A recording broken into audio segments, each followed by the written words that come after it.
I maintain that the only true salvation from any oppression or enslavement is self-empowerment, knowledge, consciousness. This is true rebellion. Don't get caught up in the 87% of people who follow the leader. People who think that they are rebels because they denounce authority simply because it's the latest fashion. Don't march the streets claiming that you are the enlightened one because you read a book or saw a film that gave you a glimpse into an uncommon knowledge. Don't scream phrases into a megaphone that you borrowed from another person's research. And don't proclaim yourself an original thinker because you belong to a group that represents an unpopular belief. Those are all examples of the other side of the coin of groupthink leading a false rebellion. False rebellion is dangerous because it gives the illusion that you are free and thinking for yourself. A true rebellion, a true revolution, begins when you quit following and start leading. And those who end up following you should be taught by you to quit following you and start leading. And the only way to lead successfully is by fully understanding your rights as a human being on this planet. We have very powerful tools on our side called the Bill of Rights and the Constitution. These documents state that no government can deprive us of our natural rights. So how is it happening? You must understand that the elite group controlling our government, our educational system, agriculture, and media are also in control of our free enterprise. Free enterprise is our economic system or our means of production, privately owned and operated for personal benefit. Free enterprise cannot legally be taxed unless it volunteers itself.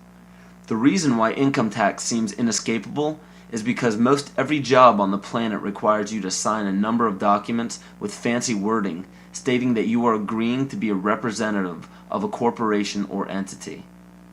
What all of this means is simply that when you sign working papers, which are required by pretty much every employer that you apply to, you are waiving your rights as a natural person protected under the Constitution and agreeing to represent an artificial person that is not protected under the Constitution.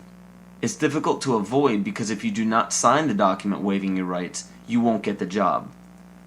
So why does every employer voluntarily pay taxes, which leads to the requirement of those documents? Because without doing so, the business loses all state and federal benefits provided to private or commercial business. And furthermore, most people simply accept the mistruth that income tax is required by law without investigating it. When your name is presented on a document with the first letter of your first and last name capitalized, it represents capitis diminutia minima, which occurs when a man's family relations alone were changed. It's a minimal loss of rights. When your last name appears in capital letters, it represents capitis diminutia media, which occurs when a man loses his rights of citizenship but not his rights to liberty. This means you can be fined and penalized but not enslaved or imprisoned. But when your entire name is capitalized on any document, it represents capitis diminutia maxima, which states that a man's condition changes from freedom to bondage. All rights of citizenship and family rights are surrendered. This means you can be fined, imprisoned, and enslaved in any amount for any duration at the whim of the state's suggestion. But it is important to note that if you do not legally bind yourself to these documents stating that you waive your rights and represent a corporation, you do not have to attend any court. There are two kinds of law on the earth, as I've said. One is called civil law, which is the law of the land, and one is called maritime admiralty, which is called the law of water. The maritime admiralty is banking law. So consequently, the corporation and government and people who want to control you, they create a second you, and that second you that they control, that they created, is all capital letters. Check it out. Anytime you get a bill, you get a lawsuit, you get a fine, a ticket, somebody sends you a bill from the Department of Water and Power, check it out on your driver's license, on your Social Security card, on your insurance cards. Anything having to do with business, your name will always be in all capital letters, because only all capital letters can be dealt with by banks and government.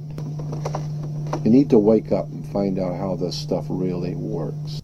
Because once you understand that you don't need to submit yourself as an American to a British commercial venture called courts.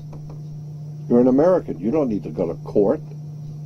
There's nobody. You only go to court because you agreed to go to court. When they send you a subpoena to court or a summons to court, and they've sent you something, you look at it and say, hey, Jack, that's not me. That's in all capital letters. All capital letters is a corporation. Those who are charged under these maritime admiralty courts usually don't understand that they are voluntarily being fined and imprisoned. When a judge calls your name and asks if you are that name, those who say yes are verbally agreeing to represent the artificial person that the name represents. In doing so, you are voluntarily waiving your rights under the Constitution. Your absolute rights as natural persons are the right to life, security, and property. And all of these are very important. Remember that you can never be deprived of these simple rights unless you are willingly waiving them. But you need to understand your rights if you want to be protected under them. When sustainable development is knocking down your door for the right to your property, you need to understand your inherent right to your property, which extends from the visible surface to the center of the earth. But please note that these steps are simply the beginning. They merely treat the symptoms instead of attacking the root. To understand fully how to protect yourself, you need to understand your origin.